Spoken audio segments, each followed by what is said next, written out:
আজকে বুঝি আমাদের কপালটা সবচেয়ে ভালো। সকাল সকাল এত বড় একটি কাতলা মাছ জালে উঠে এলো, আমি যে নিজের চোখে কোনোভাবেই বিশ্বাস করাতে পারছি না। এত বড় মাছ এর আগে কখনো তো দেখিনি নদীটায়। এটা তো একটা ছোট নদী, এর আগে কাতলা মাছ পেয়েছি, এত বড় মাছ নয়। এমন ভাব করছিস মনে হচ্ছে এত বড় কাতলা মাছ পেয়ে তুই খুশি না। আরে কানাইদা, এটা তুমি কি বলছো?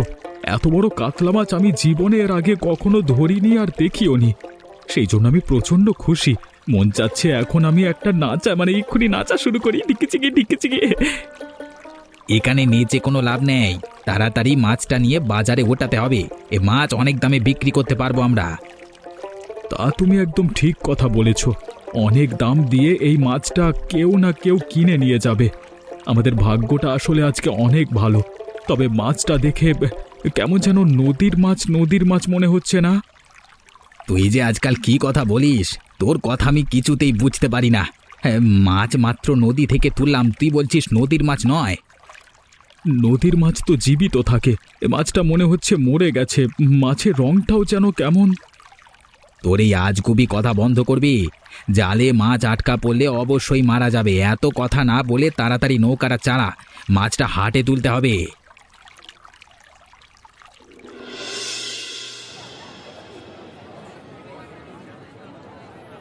কি গো বুড়িমা, মাছটা দেখে কি ভ্যাবা চাকা খেয়ে গেলে নাকি? দেবো নাকি তোমাদেরকে মাছটা?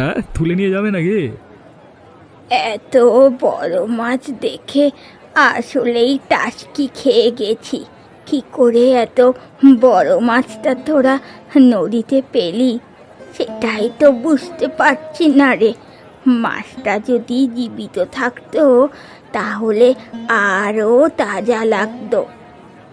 এখন মাছ কি পচে গেছে নাকি? কি সব কথা বলছো তুমি? মাছ নেবে কি নেবে না? এত বড় মাছ কেনার সাধ্য আমার নেই রে। বাড়ি ঘর বিক্রি করে দিতে হবে মাছ কিনতে হলে। তাহলে মাছের এখানে বসে এত কথা বলো না। যারা মাছ কিনবে তাদের একটু জায়গা দাও। কে কিনবে মাছ? কেউ কিনবে নাকি?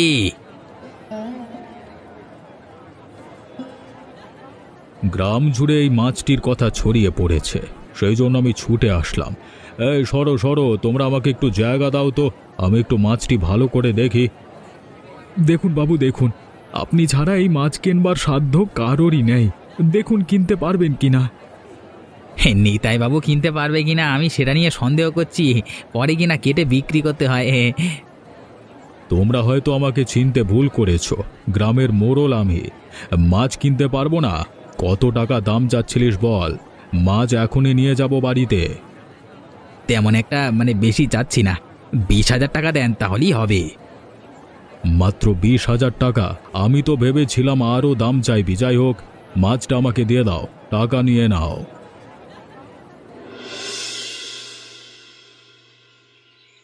আরে বনলতা, বিমল, তোরা কোথায়? একবার এসে দেখে যা আমি কি নিয়ে এসেছি বাজার থেকে। তাড়াতাড়ি আয়, দেখে যা দেখে যা। এ কি বাবা, এত বড় কাতলা মাছ তুমি কোত্থেকে পেলে? আমি তো এর আগে কখনো এত বড় একটা কাতলা মাছ দেখিনি। গ্রামের বাজারে এই মাছটি উঠেছে, সবচেয়ে বেশি দামে আমি মাছটি কিনে নিয়ে আসলাম। সবাই মিলে একসাথে মাছটি খাবো, ভালোই হবে। এই সচরাচর এই মাছগুলো পুকুরে পাওয়া যায়। পুকুরে চাষের মাছ অনেক বড় হয়, নদীতে মাছ অনেক বড় হয়। তবে আমাদের নদী ছোট, এখানে এত বড় মাছের আগে কেউ কখনো পায়নি। আমার তো মনে হচ্ছে মাছটি নদীর না। তোর মাথা কি ঠিক আছে নাকি? তখন তপন এবং কানাই দুজনে মিলে মাছটি নদী থেকে পেয়েছে। তুই কি মাছ বিশেষজ্ঞ হয়ে গেছিস নাকি? দেখে বলে দিচ্ছিস সে মাছ নদীর না। দেখে তো আর তেমনটা লাগছে না, আপনি যেহেতু বলছেন, এবং তপন ও কানাই তো নদীতে মাছ ধরে, ওরা যেহেতু নদী থেকেই পেয়েছে, অবশ্যই নদীর মাছ। আমি এমনটা ভুল বললাম, আমার কথা বাদ দিন। পুকুরের মাছ হলে এত টাকা দিয়ে আমি মাছটা কিনে আনতাম নাকি? আরে পুকুরের মাছ তো খুব অল্প টাকা দাম হয়। দেখে আর কি তেমনটা লাগছে না। আপনি যেহেতু বলছেন, এবং তপন এবং কানাই তো নদীর মাছ ধরে, ওরা যেহেতু নদী থেকেই পেয়েছে, অবশ্যই নদীর মাছ। আমি এমনিতেই ভুল বললাম, আমার কথা বাদ দিন। আচ্ছা ঠিক আছে, সেসব কথা বাদ দে। এখন গিয়ে এই মাছ ভালো করে কেটে রান্না কর। ঝোল ঝোল রান্না করবি। এই কাতলা মাছের ঝোল করলে নিশ্চয়ই অনেক ভারী মজা হবে। আচ্ছা ঠিক আছে বাবু। বনলতা দিদি, এইদিকে এসো তো, তোমার সাথে একটু কথা আছে, তাড়াতাড়ি এদিকে এসো। কি হয়েছে? এখনো বুঝি মাছটা কাটতে পারোনি? অতদিন ধরে তুমি আমাদের রান্না বান্না করছো, এখনো বুঝি এই মাছ কাটতে পারো না? আমাকে ডাকছো কেন? আমি কিন্তু এসব পারবো না বাবা। আরে না না দিদি, আমি মাছ কাটার জন্য ডাকিনি, অন্য একটা কারণে ডেকেছি। তাহলে চুপ করে আছো কেন?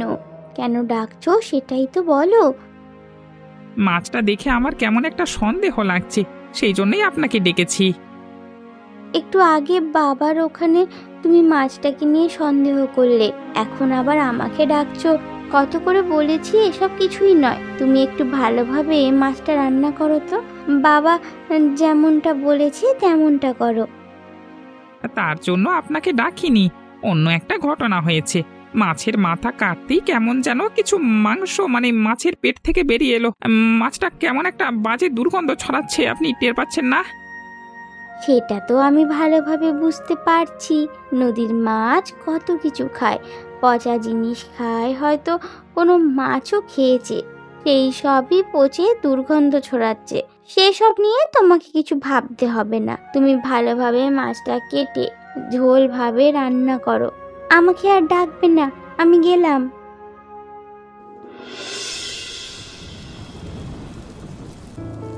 আপনারা কিছু মনে না করলে আমি একটা কথা বলি বাবু।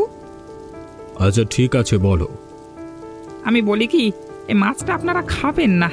মাছটা দেখতে কেমন যেন রহস্যজনক মনে হচ্ছে, কেমন একটা দুর্গন্ধ ছড়াচ্ছে। এসব কি বলছিস কি? এত বড় একটা মাছ টাকা দিয়ে কিনেছি, এখন কিনা খাবো না? অন্তত এখন খাবেন না। আমি আপনাদের এখানে কাজ করি, আপনাদের নুন খেয়েছি, অবশ্যই আপনাদের ভালো মন্দ দেখবার দায়িত্ব আমার।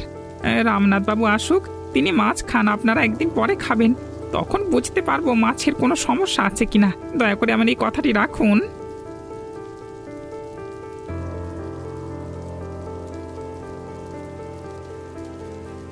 আমি আসতে মনে হয় একটু দেরি করে ফেলেছি।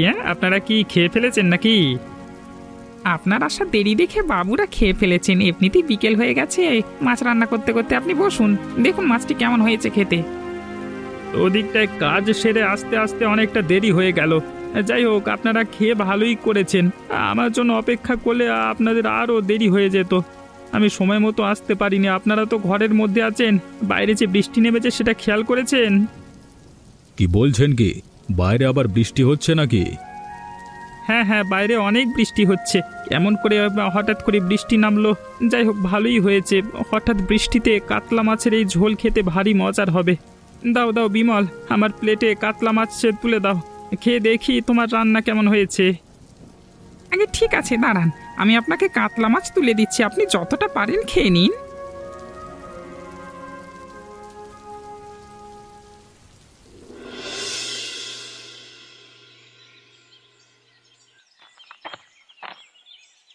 কি রে বিমল, কোথায় যাচ্ছিস? নিতাই বাবুর বাড়িতে নাকি? সেখানে যাওয়া ছাড়া আমার তো আর কোনো কাজ নেই, রান্নার সব কিছু গুছিয়ে রাখতে হবে, সেই জন্যই যাচ্ছি গো। এর আগে তো অনেক দেরি করে যেতে, এখন তো দেখছি খুব তাড়াতাড়ি যাচ্ছিস। নিশ্চয়ই সেই কাতলা মাছের ঝোল খাওয়ার জন্য যাচ্ছিস, তাই না? না না, ওই কাতলা মাছের ঝোল আমি খাইনি, এর জন্য যাচ্ছি না। তার মানে এর মধ্যেই ওই কাতলা মাছ খাওয়া হয়ে গেছে, সবটা খেয়ে নিয়েছে ওরা।